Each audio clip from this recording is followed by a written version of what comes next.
Welcome to another episode of the TALM podcast. Thank you guys for listening. Your support really, really matters. We're just let me not say that we're just now starting. I've been doing podcasting for a little minute now, but the video podcasting is something that is kind of new, and the reason why we keep doing it is because you guys keep supporting us. So super appreciative of you guys watching, you guys sharing, you guys commenting. All those things truly matters. So this episode it's going to be good because I have my brother-in-law with me, so it's going to be a fun episode. And for those who are listening or just watching, TALM stands for Truth and Love Matters. And every conversation that we're going to be having and diving into, we're going to be speaking in the way of truth and love.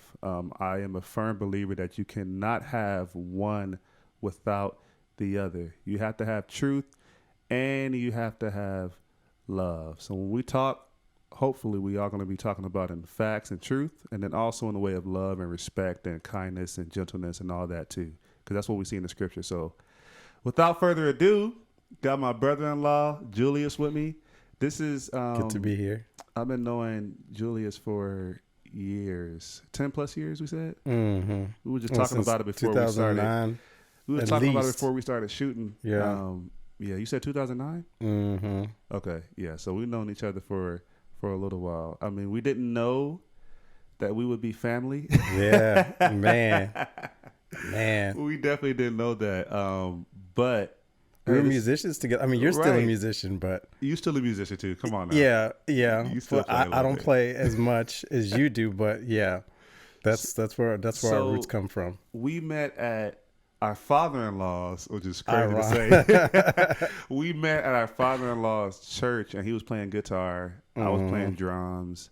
And you were already there playing drums. Yeah, I was already there playing joined drums. And then started playing guitar there, but I was playing guitar outside before that. So and solid musician, and just y'all gonna learn some more things about him, and just overall creative guy. The Lord has really blessed him with an incredible genius mind, and we're kind of going to dive into that a little bit more here soon.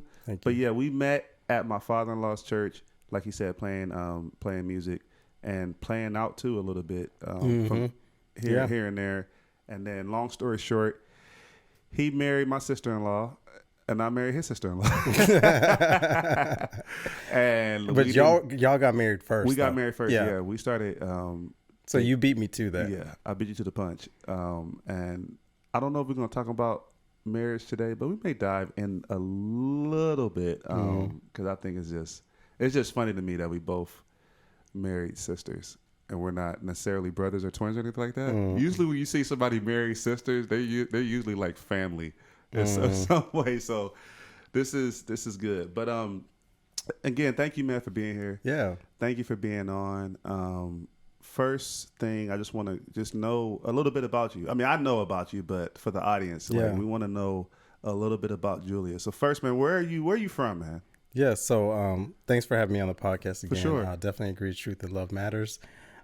Chris is an amazing guy, so I already know this podcast is going to be on point. Not because I'm on it, but just because his heart. No. Like, it's his heart, Cat Williams effect. Julius is going to be the Cat Williams. No, don't put me in that same thing. Hopefully we'll clip that off. But no, Chris is a really, really genuine guy, man. Has a great heart, and he really cares for people. So when he reached out to me, before I start talking about me, I want to touch on him. When he reached out to me about, hey, you want to come on my podcast and talk about a few things? I was like, absolutely. I was like, how do I move my schedule around to be on there? Because he's one of the few people where when you see him working on something or he starts moving his focus towards something, you know his heart's going to be in a good place, and he's going to impact people. He's always about impacting people and forwarding the kingdom. It's never selfish, and that's why I love that we're brothers. Yeah. But even if we weren't brothers, brother-in-laws, we're brothers. Right, brothers. Period. Yeah. We weren't brothers, anything he would do, I would 100% support. So hopefully y'all are liking, subscribing, following, whatever y'all need to do to view this guy's podcast and his future stuff that's coming out, even on the music side of things. Hopefully you're doing that. For sure. Thank you, man. Yeah, absolutely. So with that said, so about me, my background, first off, my name is Julius. Kiprotich. As you can tell by my last name, it's a little unusual. My background is actually I'm Kenyan. My family, we're all Kenyan. Like born in Kenya, but I was raised here. I have a brother, younger brother, and also my mom. We moved here in the States, actually California. That's where I'm from. Yeah, California. We lived in Bakersfield for a good minute. I miss it, man. I miss the beach and the good weather and stuff like that. About it, bro. Yeah. So, I got a question. So when you was, this is totally sidebar question. No, that's cool. So when you was in California, did you eat In-N-Out? Yeah. Did you like it a little bit, or? So I think when you were little, no. I like In-N-Out, but I think when I was there, it was just burger. When I would think of burger, it's like saying like when you're young and you say I want a burger, or like our kids, like they think Happy Meal to them is just a burger. They don't identify the brand. But yes, that makes sense. In-N-Out. Now, did you go to Roscoe's? I don't think they had a Roscoe's in Bakersfield. Oh, so did you ever go to like LA or anything like that? We went one time, but again, we were kids, and my mom was like straight business or visiting a specific friend, and then we'd be out. I got you. Sorry to interrupt. You're good. So I got to go to LA later on, and I loved it. We got to bust down to Roscoe's, amazing, all the different places and stuff like that. But so from California, moved to Nashville in the 2000s. Actually, technically 99, and been here ever since. Like my mom was in occupational health in the medical field. My brother, he's graduated, he's an engineer, and I am in the creative field, doing graphic design, branding, art direction. So genius, man. So do you remember like being in Kenya at all? Like I do a little bit, because we left when I was 5. No, I was 6 and my brother was 5. We're about a year and a half. So I think it was right in that transitional year where he was just his birthday or something like that. But How many languages do you speak? I speak 2.5. And that's including English? I said 2.5. So English primarily, because Swahili, which is the primary language for Kenya, but I'm not as fluent. And then a little bit of French that I took in school that I love, that I need to get back into. But that's dope, man. Okay, so when you moved from California to Tennessee, did you already like have an artistic like background, like coming from California, or did it start in Tennessee? Or was it always there? Yeah. Oh man, I've always been, not even like in a cocky way, I've always been, I'll tell people this all the time. I'm gonna give you the most generic answer. I've always been a creative, and I'm a creative at heart. When growing up, and my mom could testify to this, I used to be that kid that I made good grades. I always made good grades, A's and B's and stuff like that. And when I was really focused, straight A's. But whenever I'd finish my tests, my homework, whatever, I flip my paper over and I used to draw. And I used to have like a super active imagination. Like my imagination, even looking back, it was so vivid. It was almost like VR. I could like see the colors and things like that. And I remember in 5th grade, I had a English teacher, and I think her name was Miss Wilkins. Yeah, I think so. And she used to see like me draw all the time. And then one time she pulled me to the side. She was like, I think you should really do something with this. And then she called my mom, and my mom, you already know, growing up, when they call your parents, always for something bad. They never call you. So my mom was going to come to the school, and she thought I did something bad. And then she was like, look, your son is very gifted. He's super creative. I recommend we start putting him in some kind of art classes and things like that. My mom was like, okay, good. As long as his grades are good, that sounds good. So from then on, I was always partnered up with some kind of art teacher. And from there, like I learned, how to draw better, figure drawing, and then woodworking, which looking back, I wish I took woodworking a little bit more serious, because there's some house projects I want to do that I'm not as skilled with wood as I should be. But yeah, like pottery, painting, stuff like that. And then it just evolved into other things. And then in high school, I had set my mind on like, okay, cool, I'm good at this. I really like doing this. Like, how do I go to the next level? And at the time, I was going to Hunters Lane, and I was like, okay, I think I want to be the best like artist in high school, in my school. And I remember middle school, there used to be this dude named Jerry. Man, he could draw anything. You could tell him like, hey, draw Sub-Zero from Mortal Kombat, and he would pull out a pencil and draw perfectly from memory. And I used to be like, I want to be like him. Fast forward, got really good, transitioned over to a different high school. And in that school, my mom actually moved me because they had an IT program. And at the church I was going to at the time, they had a, media and production part of the church for, the screens and stuff like that. They were upgrading their computers, and they were getting the new version of Photoshop. And new back then was like Photoshop CC on the disc. Y'all, this new generation, y'all don't know nothing about discs and CDs, but Right. so they were getting rid of all the old copies of Photoshop. No, hey, do you want? I was like, yeah. I did not even know what Photoshop was. I grabbed those discs, and then over the summer, me and some of my friends, we loaded it on all the lab computers in my new high school. We spent the entire summer teaching ourselves how to do Photoshop. And this is back in MySpace days. Wow. So after we learned how to do Photoshop, we started making filters for people. So we were like, at the time, looking back, I was low key doing graphic design. I didn't even know what it was. Yeah. So I was like, me and like two of my other friends, we were making filters for people, going into people's MySpace, learning how to do the code stuff. So all that to say, I've always been a super passionate creative. And even looking back, I've always been interested, how do I merge art, creativity, communication, and technology? That's always been my passion. So, and that fast forward to where I am today. Wow. So you went to college for the same things, right? Yeah. So mostly self-taught. And then, again, just kind of looking at my career, and I said, okay, I want to take this seriously. At the time, I was working somewhere else, doing something else. And I was like, okay, this is really what I want to do. Just looking at my life and where I was at. And I was like, I'm doing this job, but I don't really like it. I want to do something that I love, and just looking at my passions. And I said, okay, if I'm going to do one thing for the rest of my life, I want to do something with art.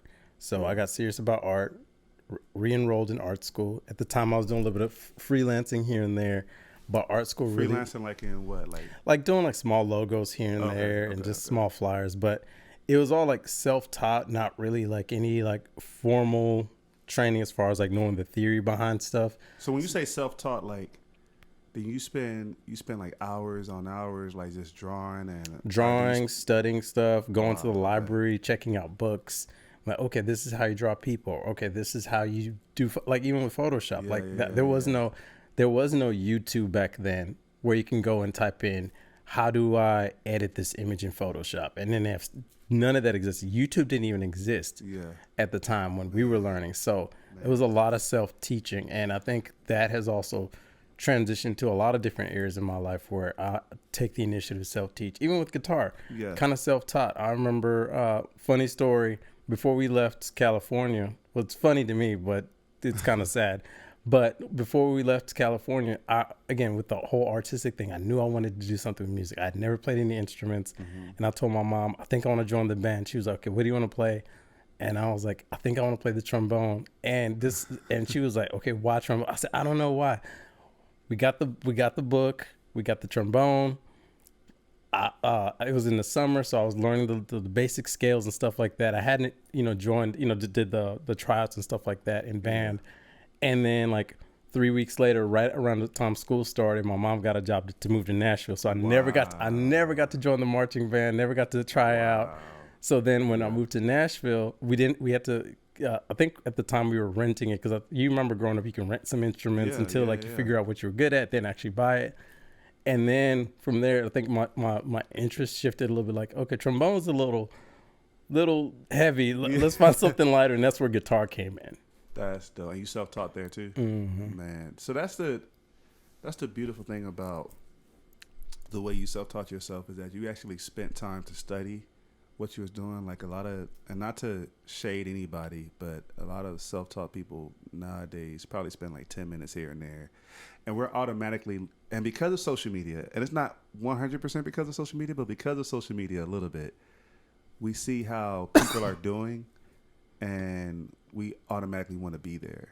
And so a lot of us don't take the time to really study our craft, and to really put the hours in and the time in to really do the work that's necessary so that you can elevate to the place where you need to be and want to be. And then when the calls come for you to actually do the work, you know what you're doing. Absolutely. Versus now, man, people say they're self-taught and they spend 10 minutes on an instrument, or 10 minutes here on doing graphic design and immediately think, oh, I'm about to go into the field. And then think you're about to get that big gig. Right. Yeah. I'm going to open up for so-and-so. And I think, and again, not necessarily blaming social media, but it does have a lot of weight. We glamorize the results a lot of times. Yeah. And it's the process that gets forgotten, the journey that gets put to the side. And for me, even just looking back and even talking in this podcast, I realized that one thing about me, I love the journey. I love the process. Mm-hmm. Yeah, I have a goal in mind. I definitely want to A, play guitar, B, do something with my career with art. But I also enjoy the process because even you can recognize this as a musician. It's one thing to know how to read the scale. It's one thing to know, okay, I'm going to C sharp or A flat or whatever, but it's another thing to hear a song on the radio you've never heard before. And you're like, oh, okay, I want to play this. And you just jump on the keys and you can play it. You've trained your ear and your technique at the same time. And what happened with me being self-taught, I didn't even know I was training my ear. I would like play, okay, because I didn't have other guitar players around me. I was okay, here's a book, and I would know the chords. And I think at the time when I was learning guitar, YouTube was around, so of course I was able to look up the chords and learn how to tune it. But while I was doing that, not only was I learning the technique, I was also building a good ear, which helped me a lot. Like, cause no, I'm not like our other brother, man. He's a goat in music, and hopefully he makes it on this podcast. But like, he can play anything in every scale and read sheet music. I can't read sheet music, but like, I hear something, I know the relative key, and I can quickly learn how to play that, like within a few minutes or a second or so. Yeah, and it's necessary, and like you said, just to enjoy the process. And that's the same thing for me too. Like, just when you start playing on an instrument and just really practicing, you begin to discover things that you probably wouldn't discover if you didn't put that time in. Yeah. And then also rediscovering new things or rediscovering things that you probably did a while ago or forgot about. Yeah. And then realizing, man, this key relates to this key, and this key relates to this key, and this, and then also like even developing, like even for the artist people, like even developing an eye. Absolutely. Like automatically knowing when you see something, like, oh, he used this. Yeah. Oh, he used that. And a reservoir. Like, think about, like, you just have a reservoir. You have a built-in database or lookbook, or even if Pinterest, whatever platform or word you want to use that you can pull from. Like, if for me as an artist, if we're talking about art, I can go into pretty much any design project or anything that I'll look at. Okay, I can already quickly look, okay, I've narrowed down what fonts they're using to these three fonts because I've trained myself. I've trained my eye. I know what the stuff are. I know what colors. I know why they use that color, this layout, or this theory. Or if we're talking about design movements, I know why they used mid-century modern versus minimalism versus brutal. I know exactly why they're doing this stuff because, like you're saying, not only do you have to like know how to do it, but you have to know why it's being done. Yes. And that happens through the discovery phase and the learning phase, through the journey of perfecting. I wouldn't say perfecting, through the journey of learning how to get to that destination. Yeah, growth, man. Growth. I mean, we're constantly growing no matter what field we're in. Like, we're constantly getting better at it. I don't think I mean, I've heard musicians that I feel like are perfect musicians. Man. But I realize the more I watch people, the more I realize, man, they're not perfect. They just put in the time. Absolutely. Over and over Absolutely. again. So they played so much that they feel comfortable in any key, no matter what key they're in. Yeah. They can never get lost. Yeah. You know what I mean? Which is a beautiful thing, which is a great thing. I saw a quote or read a quote online that said some people, and I think it applies to a lot. It says a lot of people practice so they don't get it wrong, but the goal should be to practice so you only get it right. Man, I heard that. It's a version of that. I'm messing it up, but something like that. It's exactly like that. And I agree 100%. 100%. So I'm going to kind of shift a little bit here because I want to get your perspective on something. Yeah. Right. So, and this is concerning AI. And I think, if I'm not mistaken, AI is artificial intelligence, right? Like, this is a field that I know you're really savvy in. So that's why I want to have you on, because I want to get your perspective on this. So, as we know, AI has become a part of our life in a huge way. I remember I don't know if this is kind of the same thing. It may be, but watching iRobot. Yep. And Yep. iRobot like tripped me out. Like I've seen movies, of course, like similarly to like that before, maybe like Terminator or Yeah. other movies like that. But when I saw iRobot, I was like, yo, like this possibly could happen. I don't know if that could happen or anything like that, but it just made It's me getting think closer, like, man. It's getting closer. this AI stuff is like, so that's the first time like I feel like AI really So came on my are you radar. saying the first time you watched iRobot or recently when you I'm watched talking about it? the first time I watched Okay. iRobot is the first time like artificial intelligence like came on the my concept, radar. Like yeah. I never really thought Yeah. about AI or anything like that until I saw iRobot, and I was like, what is this? Like this is. I mean, we've always had computers. We've always had these great intelligent designs and such things like that, but I've never really thought about AI until I actually watched that film. So, I mean, AI affects the way we communicate. AI affects the way we think, if people are really thinking anymore. Right. Right. And I don't mean to sound comical, but I mean, AI is really changing the game in a lot of good ways, and in some maybe not so good ways, because it's not. Some people are not thinking anymore, and some people are just totally going to AI for everything. So, kind of break down what AI is and how it works, what's the purpose of it, and stuff like that. Like what? Yeah. So again, thank you for that very warm introduction. I'm learning I'm growing in my knowledge in the AI space. For sure. With that said, I have been following this for a minute, for a good while too. Yeah. Before, it's really hot now. It's a hot topic. It's 2024 now, but 2023 AI became like a household thing. Everyone was like, "Ooh, are you using ChatGPT? Ooh, are you using whatever?" ChatGPT. That's what. But Okay. there's different AI systems that do different things. But before I start talking about AI, with that aspect, we've always had some form of intelligent design that's helping us. If you think about our assistants that are on our phone, or Alexa, Microsoft or Google, Word and or autocorrect. Does that work? I mean, yeah. Actually, I mean, technically, if you want to reduce it down, yeah, it kind of started there. It started with like as you're typing, it would start correcting your words and things like that. So it's been like slow concepts being introduced to make our life easier.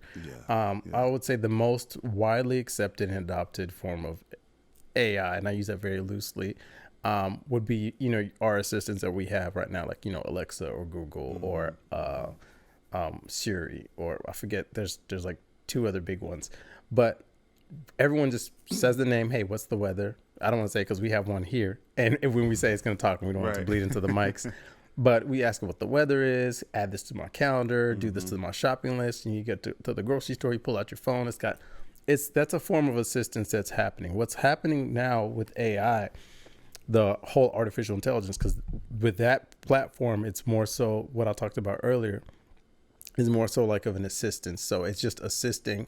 It doesn't have its own form of intelligence that can interact with you. It can in a way, but not as in depth as the new forms of AI that are coming out. With the new AI systems that are coming out, like if we're talking about ChatGPT, a lot of the what's coming out is, I'm trying to figure out how to say this. We have multimodal learning, which basically is you give it an input, it gives you an output.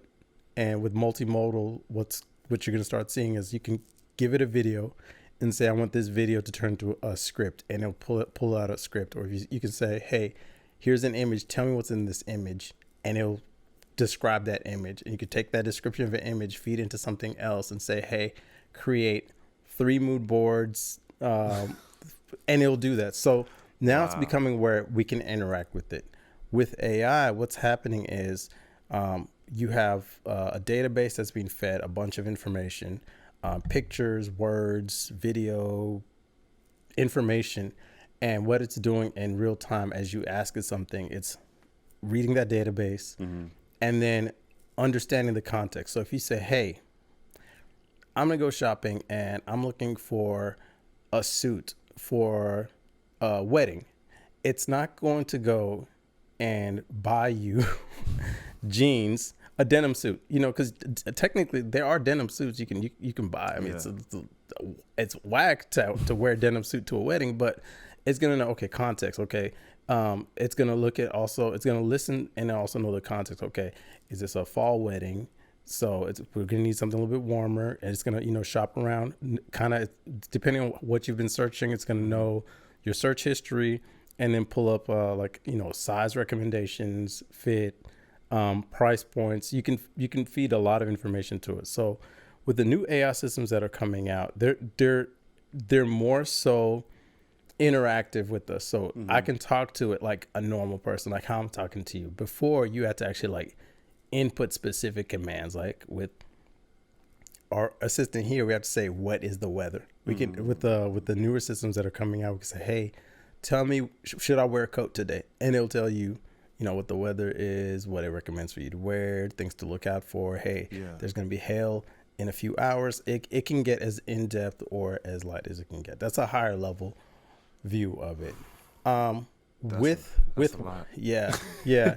With where AI is going, it's one of those things where early adoption would definitely be recommended. Just understanding how it fits into your life, because it's to your sentiment with iRobot. Yeah, you can be like, okay, this big scary machine's coming to take our job and stuff like that. Right. At the same time, yes and no. It's in a lot of ways, it's here to help us with what we're doing.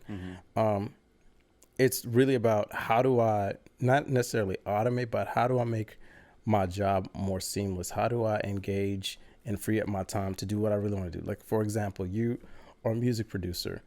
You have to do invoices. You have to do billing. You have to do content writing for your podcast to promote let's say, a song that's coming out. A lot of this stuff can be streamlined. You can have, instead of hiring 10 people to do this, you can have 2 people, have an AI system that works with them, and then you can just focus on producing the music.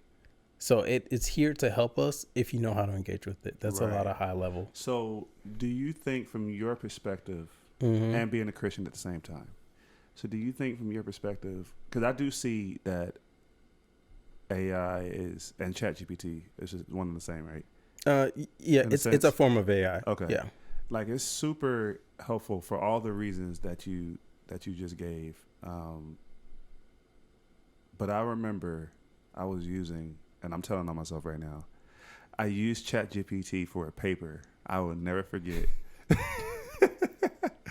I used ChatGPT for a paper, and I didn't write I didn't write none of the paper. I didn't even lie. Game changing. I literally said, I put in like just keywords that was from the discussion that we needed to talk about.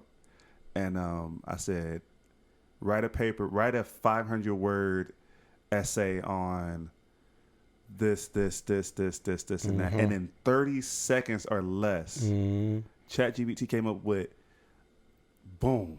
And then I did it again just to see if it would do the same thing. And it wrote a whole new 500-page essay or whatever have you. But this is a sad thing. Turned it in. And my teacher was like, this is 100%. Yeah. 100%. But the thing is, to all you students out there, learn from my mistakes. Use your brains. It's still, this is the thing for me.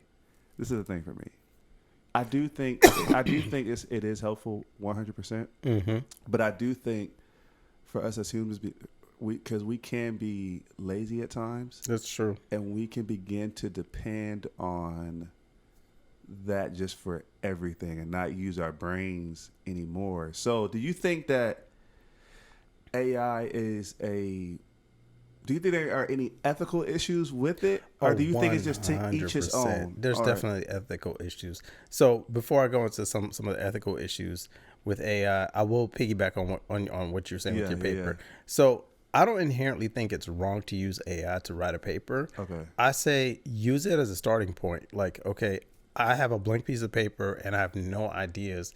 I know I may have to talk about this topic. Use it to generate some starting points, and then build from there. It's almost like when you're using Grammarly. You've used Grammarly, and it not only does it make sure that your sentences make sense, but hey, this word is speaking in a higher level or a lower level than the rest of your paper.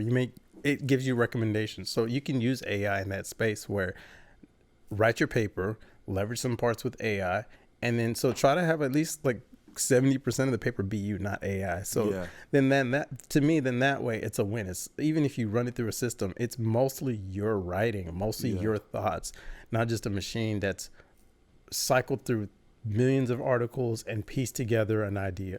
Going back to the question about the ethical things with AI, yes, 100%. There's a lot of ethical issues. I don't want to say issues. Let's say, issues. There's some ethical issues with AI right now. So as I've talked and I've mentioned a few times, it's pulling from all these different databases. All these databases include, written works from authors, artists. You've got, movies, you've got scripts, you've got all this, everything that's been published by humanity up until most recently. I would say the most recent AI models up until like 2023, maybe I would say October, November.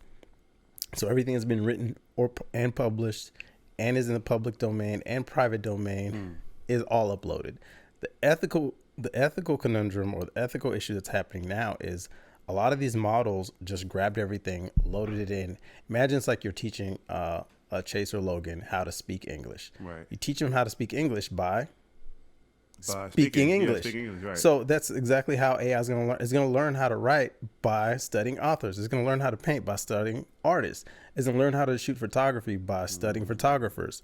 So by doing that and not asking for permission, it's technically almost infringing on the copyright. So this is where it's kind of really blurry. Like plagiarism in a sense. Exactly. Gotcha. So that's where the water's really murky. I think there's I'm not up to date 100%, but I think there's a lot of companies now are being sued by a lot of authors, a lot of writers.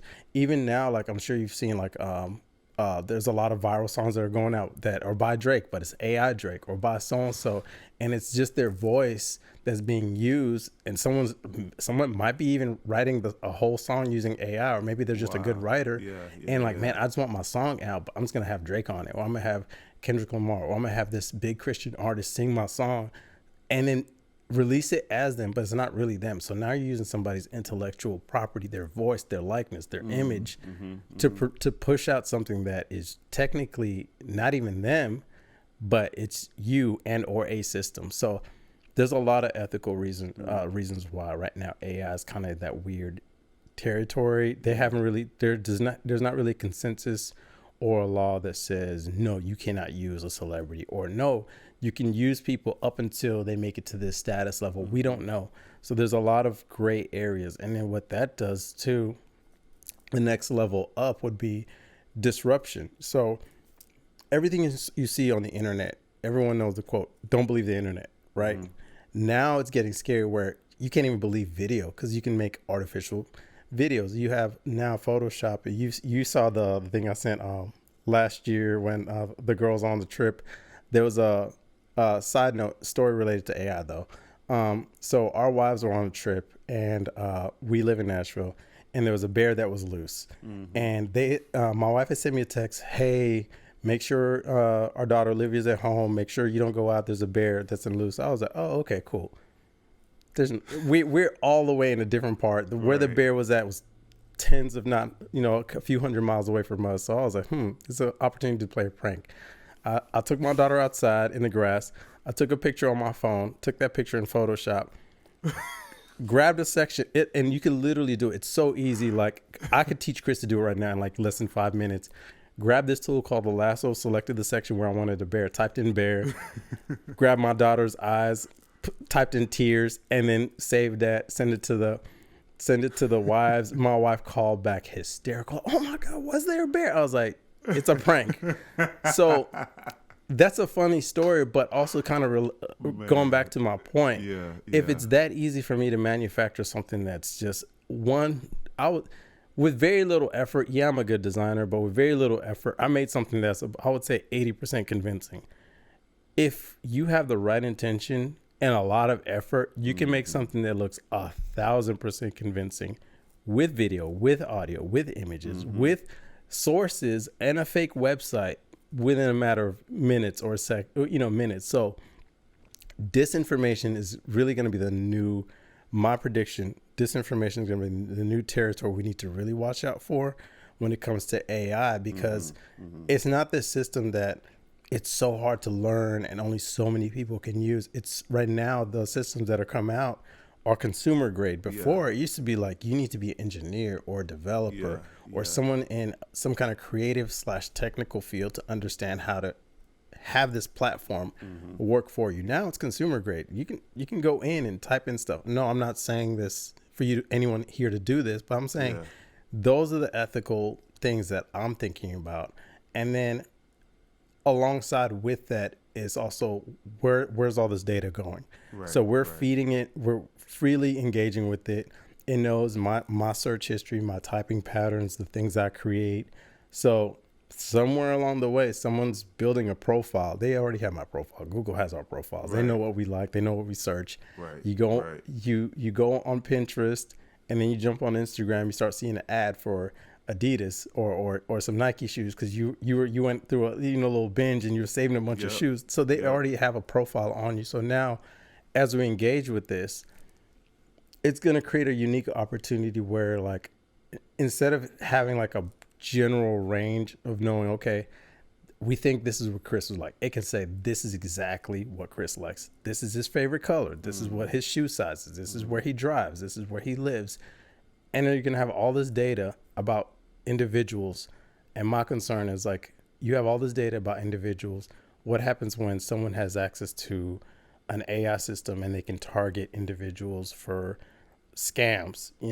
They can call you as Carson at their school with their voice and say, hey, Dad, I need some help. So-and-so bullied me, and it's a trap for something, whatever. Man. So there's a lot of ethical, I can go on and on for potential and even ethical things that I've seen with AI. So would you say from your perspective that we can do without AI, or would you say still use it, but use it in a careful way and use it in an ethical way?